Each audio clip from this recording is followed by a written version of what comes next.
Good evening students. जैसे कि हम पढ़ रहे थे the portrait of a lady by Khushwant Singh, उसमें हम रिलेशनशिप के बारे में बात कर रहे थे कि एक दादी के साथ जो राइटर है, लेखक है, उसकी कैसी बॉन्डिंग थी, कैसा उनका साथ था, वो कैसे कैसे स्कूल जाते थे। फिर उसके बाद उनके माता पिता ने लेखक के माता पिता ने उन्हें शहर बुला लिया दोनों को, और वो अपनी दादी के रूम में तो शेयर करता था, लेकिन अब दादी उसके साथ स्कूल नहीं जाती थी। इसके आगे क्या होता है इस कहानी में देखते हैं। As the years rolled by, we saw less of each other. साल जैसे जैसे गुजरते गए, हमने एक दूसरे से कम मिलना हो गया। मतलब हम ज़्यादा समय तक मैं बाहर रहता था स्कूल के लिए, तो इसलिए हम एक दूसरे को कम ही देख पाते थे। For some times he continued to wake me up. कुछ समय के लिए तो वो मुझे अपनी जो पुरानी आदत थी ना, जल्दी उठाने की, सुबह और तैयार करने की, उसको जारी रखा। And get me ready for school, और मुझे स्कूल के लिए तैयार भी करती। When I came back, she would ask me what the teacher had taught me. जब मैं वापस लौट के आता, वो मुझसे पूछा करती थी कि टीचर ने क्या पढ़ाया। I would tell her English words and little things of Western science and learning. मैं उनको आके कुछ अंग्रेजी के शब्द बताता, छोटी छोटी चीज़ें जो पश्चिमी विज्ञान की है, पाश्चात्य विज्ञान की है, और जो सीख है वहाँ की, मतलब अलग अलग सिद्धांत जो मैं सीख के आता था, उन सब के बारे में, छोटी छोटी चीज़ों के बारे में भी आके अपनी दादी को आके बताता। हम क्या होता है कि जब नए माहौल में जाते हैं तो जो हमारे साथ पुराने समय से जुड़े हुए हैं उनको अपने जाके अनुभव शेयर करते हैं, और फिर जब कोई सामने से पूछ लेता है तो हम बहुत खुश हो जाते हैं कि मुझसे पूछे, चलो मैं बताऊं कि मैंने आज क्या क्या सीखा। तो इस तरीके से ये जो लेखक था वो भी आकर अपनी दादी को अपनी सारे अनुभव को बताता था।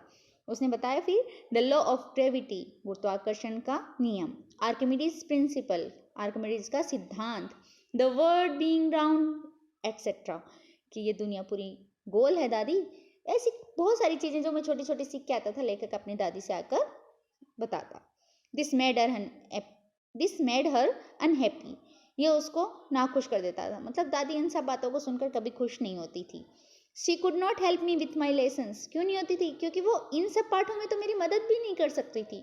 जो पहले वो सीखता था वो था प्रार्थनाएं, वो सीखता था अल्फ़ाबेट्स, वो तो दादी भी सिखा देती थी क्योंकि वो खुद स्कूल में भी सुनती थी। लेकिन जब अब वो पढ़ के आ रहा है, वो सब चीज़ें दादी जी को खुद को नहीं पता था, इसलिए वो उन चीज़ों को सिखाने में उसकी मदद नहीं कर सकती थी। She did not believe in the things they taught at the English schools, और सबसे बड़ी बात कि वो जो चीज़ें उसको इंग्लिश स्कूल में सिखाई जाती थी उनमें वो विश्वास ही नहीं करती थी कि नहीं ऐसे थोड़ी होता है, दुनिया गोल है, ऐसा, मतलब उन चीज़ों के बारे में वो कम ही जानती थी, इसे उन बातों पे विश्वास भी नहीं करती थी।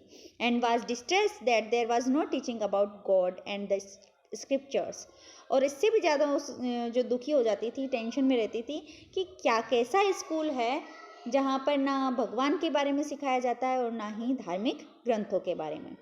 One day I announced that we were being given music lessons. एक दिन मैंने घर में घोषणा कर दी, मैंने घर में सबको सूचित किया, मैंने सबको बताया कि हमारे को बहुत जल्दी ही जो म्यूजिक है, संगीत के पाठ हैं, वो सिखाए जाएंगे। शी वॉज वेरी डिस्टर्ब्ड, वो बहुत परेशान हो गई। To her music had lewd association, उनके हिसाब से जो संगीत है वो छोटा काम है, नीच काम है, इसको मतलब नहीं करना चाहिए, ऐसा काम है जिसके लिए वो अनुमति नहीं देना चाहती थी। It was the monopoly of helots and beggars and not meant for gentle folk. कह रहे थे ये तो इकलौता मतलब हेलोट्स वेश्याओं के लिए, एंड बेगर्स और भिखारियों के लिए काम है, मतलब ये संगीत वगैरह है ये इनका काम है, हम and not meant for gentle folk. और हम जैसे जो सज्जन आदमी, यानी कि दादी खुद को ये मान रही थी कि हम सज्जन लोग हैं, और सज्जन लोग हैं वो म्यूजिक नहीं सीखते हैं, उन्हें संगीत नहीं सीखना चाहिए, मतलब वो इस कंडीशन पे थी। She said nothing but her silence meant disapproval, उन्होंने कहा कुछ भी नहीं था, लेकिन उनकी चुप्पी का मतलब इस बात को स्वीकृति ना देना था। मतलब वो इस बात से असहमत थी कि मैं संगीत सीखूं, वो कभी भी नहीं चाहती थी कि मैं संगीत सीखूं। She rarely talk to me after that, उसके बाद वो मुझसे बहुत कम बार उन्होंने बात की, वो कभी कभार थी जो मुझसे बात किया करती थी। Thank you students.